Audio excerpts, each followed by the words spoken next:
প্রথমে চার্জিংয়ের জন্য এখানে টাইপ সি চার্জিং পিন লাগানো আছে, এদিকে দুটা প্লাস, বাকি দুটা মাইনাস, একটা CC1 CC2 DMDP, ঠিক আছে। তো চার্জিংয়ের এখানে দেখবো লাইনটা প্রথমে এখানে গেছে একটা ট্রানজিস্টারে, তারপর একটা ক্যাপাসিটর হয়ে একটা OVP হয়ে চলে গেছে কানেক্টরে, ঠিক আছে। আর এইবারে চলে এসেছে এখানে একটা আইসি বসানো আছে, ঠিক আছে। এখানে আবার চার্জিং আইসি বসানো আছে এখানে VPH ভোল্টেজ তৈরি করছে এখান থেকে। আর এটা হচ্ছে স্পিকারের লাইন, স্পিকার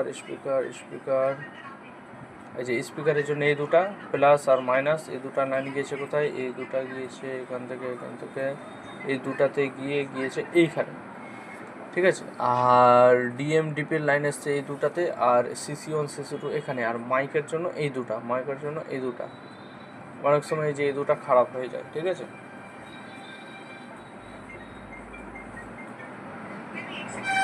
প্লাস পিনটা বেশি খারাপ হয়, INP এই লাইনটা, ঠিক আছে। এটা আমাদের হয়ে গেল Vivo S1।